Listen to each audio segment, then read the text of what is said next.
What's up? Another day, another crash course in the real estate exam. Hope you guys are enjoying this series. We are doing 30 days of questions every single day. Now guys, these are on the real estate exam. Or, excuse me, I can't tell you they're on the real estate exam. These questions have come from prior students saying they're very similar to what's on the real estate exam. You got me? All right, let's rock. So we got 50 questions here, but I'm not doing 50. I think I'm going to do 15.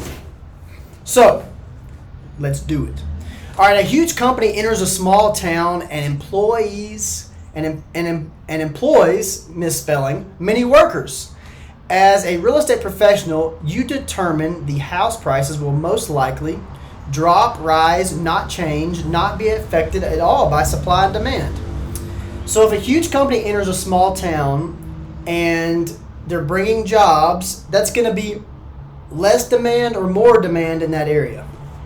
House prices are probably going to rise because demand is going to go up.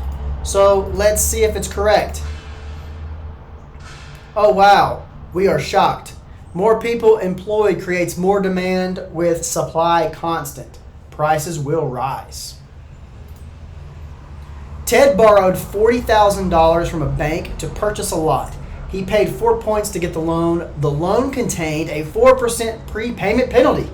His monthly payment was $160, including 8% interest. 5 years later, John sold this real estate and paid off the loan.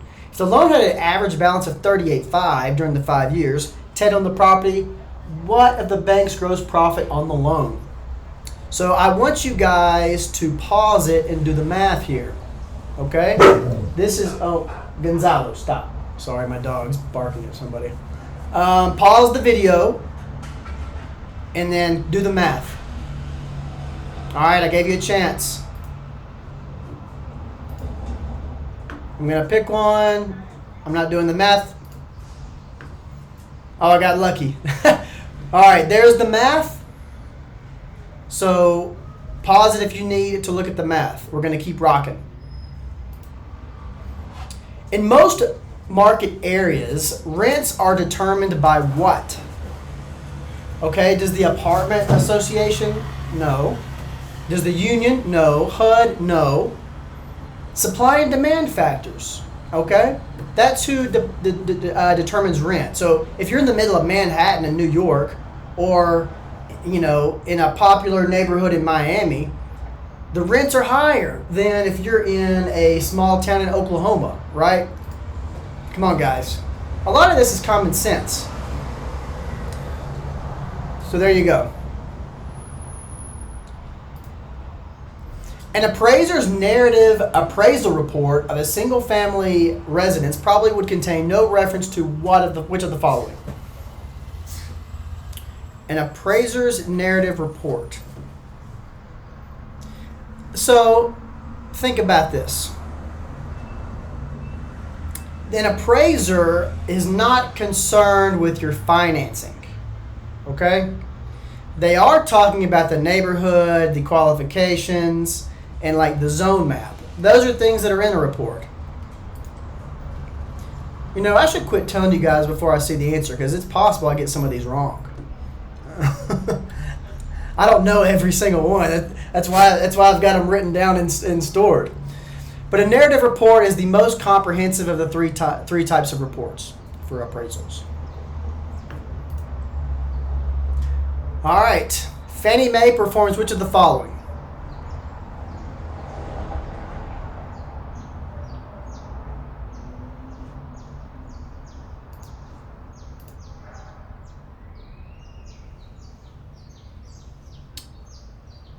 All right, Jose, we're going to edit number 5 and just skip to the next one because there's no explanation here. This doesn't even make sense. And if you would, make a note of this question so I can update it or delete it. The gross rent multiplier, GRM, is used to estimate the value based on the what? So what does GRM stand for? Gross rent multiplier. What do you guys think?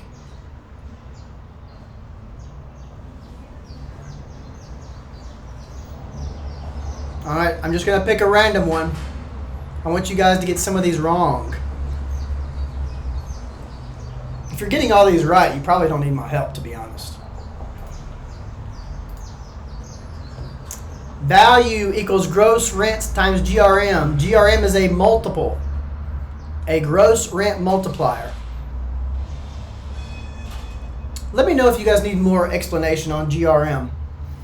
It's not something we use that often, to be honest. The purpose of a building code is to what? Maintain municipal control over the volume of new construction, make sure buildings are structurally safe, enforce zoning ordinances, or ensure compliance with deed restrictive covenant. I'm going to close my eyes and pick one. What do you guys think? What do you guys think it is? All right, building code.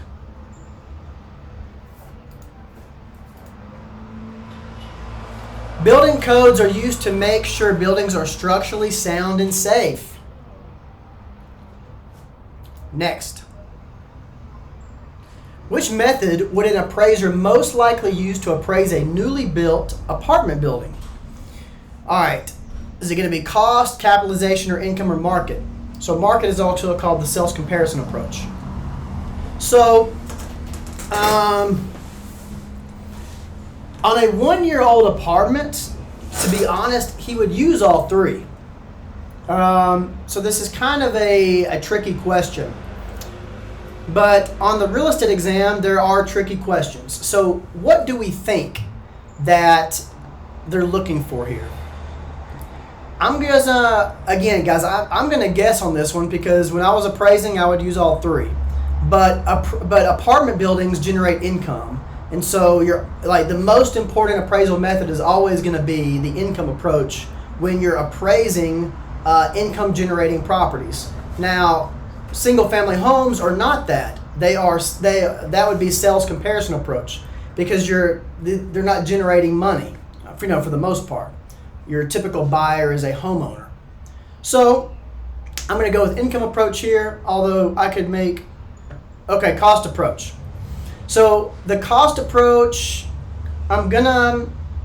this one's tricky. So it is right. How much would it cost to replace brand new? So this would more than likely be used if it was this is a tricky one. If you missed this one, don't feel bad because I missed it too. So cost approach is like how much does it cost to build it again? Right? So if it's 1 year old, maybe they're insinuating it's not stabilized, which means that renters are not in there yet. They're not all the way in. And so the cost approach would be more. But in general, I want you guys to know that the income approach is the most important approach when appraising income producing properties such as apartment buildings. When supply equals demand, it is called what? Is it equality, equilibrium, even keel, evenness? This is a guess. Don't think that's the right answer. I'm just kidding. I know that one. All right. I got to quit telling you guys the answer so fast. I don't know why I do that. I got to slow down. Everyone tells me to slow down on these videos. The portion of value of an owner's property that exceeds the amount on their mortgage debt is called what? I'm going slow here. I want you to look at it. Equality, escrow, surplus, equity. So if I have a mortgage balance of $50,000, my house is worth $110,000. I have $60,000 in value there that's mine. And $40,000 that's the bank's, the mortgage. So what is my value called? It's equity. And there's a good example. Next question. A property owner conveys the ownership of his house to his mother and stipulates that on her death, ownership shall revert to him. The interest the owner has in the property is called what?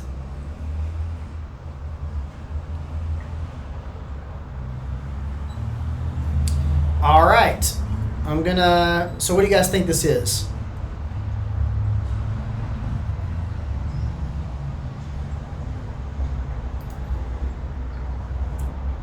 Am I picking a right one or a wrong one? Incorrect. And there's the explanation. Until the mother dies, the son holds a revisionary interest. Okay? If you guys want to read this, pause it. You guys keep in mind on these YouTube videos, you can speed me up or slow me down. So it's on you to slow down the video. A broker accepts an exclusive authorization and right to sell listing from a corporation during the listing term. All of these officers of the corporation die. In this case, this is a tough one.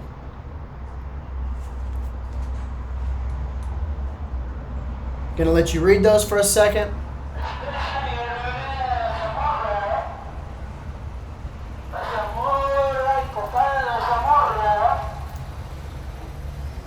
The listing remains in full effect. And guys, if you want to follow along on your own, on realestateexamninja.com, that's where these questions are. So I've got about over, I don't even want to say, I'm going to say 1,000 in our test bank. And these are questions that come from real estate exams. So if you want to pass your exam, I mean, study the questions that are on the exam, right? This is a tough one. If you miss this one, don't feel bad. That's one of the harder ones. The intersection of a range and tier is called what? Oh my gosh, I really don't remember these. Plot. I feel like it's one of these two, but I really can't remember. I feel like it's section or township. Township, I've had a 50-50 shot and missed it. These are definitely on the exam. You guys got to know it.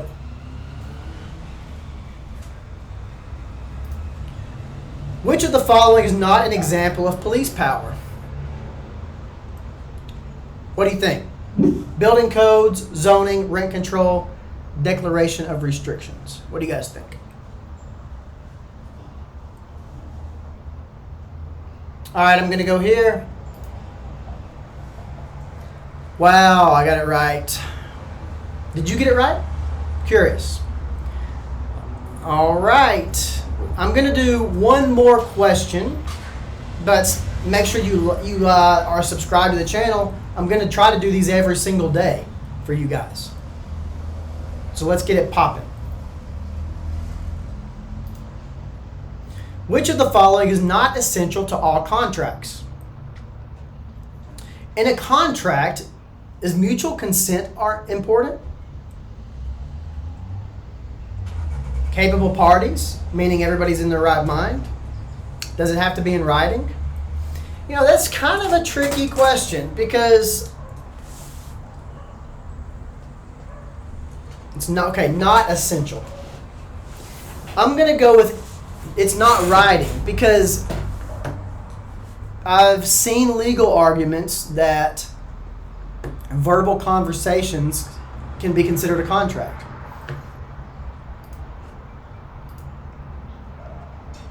There you go.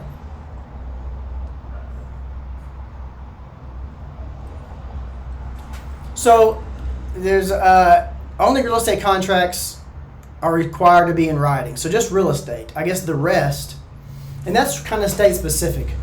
But in general, it doesn't have to be in writing, right? So that's not essential to a contract. The 4 essentials of a valid contract are capable parties, meaning everybody's like in the right mind. Like if you sign a contract when you're high on marijuana, then no. Mutual consent? Yeah. I can't like put a gun to your head and say sign it. Offer and acceptance. Yeah. So there you go. We're going to do one more. All right, which of the following tax on the sale of a lot that sold for $10,500 with a All right.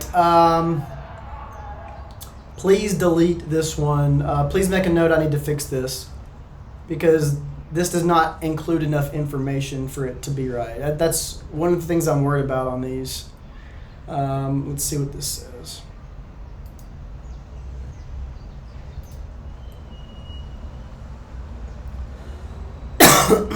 So this is like state specific, so please delete everything I just said about this one. Okay. Last question. The Rose family owns a home in a semi-rural area which is about 5 years old. Recently announced plans for a new regional airport will place their home directly in line with the main runway. If the airport is constructed, will this diminish the value of the Ross home? What do you guys think? Again, I want you guys to think about some of this.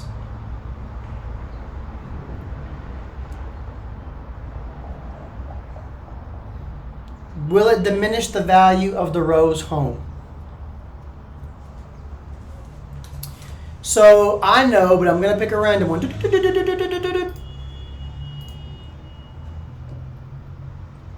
Economic obsolescence. That when something away from the property affects the property value, that's economic obsolescence. So you can read that. And I hope these were helpful, guys. Stay tuned. Check out realestateexamninja.com if you want to all 50 of these.